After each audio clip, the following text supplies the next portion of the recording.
তো ভাবলাম একটা প্রতিবেদন করি, যদি ভালো মনের মানুষ পাই সে যদি আমার দায়িত্ব নেয়, তা নাম্বার আছে, নাম্বারে যোগাযোগ করবে। আচ্ছা, তো এখন আপনি সাথে যদি যোগাযোগ করে কেমনে কি করবে? নাম্বার আছে একটা ভাই, হাত নাম্বার, ছোট বাদাম মোবাইল নাম্বার আছে। ওই নাম্বারে ফোন দিলে ইমো টিমো খোলা নাই। নাম্বারটা বলতে পারবেন? আপনি বলেন, আমার মুখস্থ নাই। তাই? হ্যাঁ, তো নাম্বারটা আমি বলে দিচ্ছি,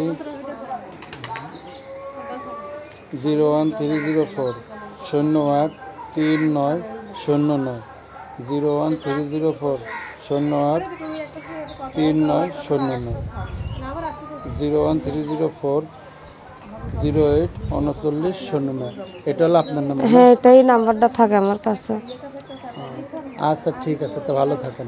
আমার একটা কথা আছে, তো আপনারা ফোন দিবেন, কোনো খারাপ কথা বললেন না। যদি দায়িত্ব নেওয়ার মতন নিতে পারেন তাহলে যোগাযোগ করেন আমার ওই নাম্বারে। কেননা আপনাদেরও মা বোন আছে, আমারও বাপ ভাই আছে। কোনো খারাপ কোনো কথা বললেন না। আমি কখনো ভিডিও করি নাই ভাই, এই প্রথম আলাম ভিডিওর সামনে। ঠিক এটাই। আছে।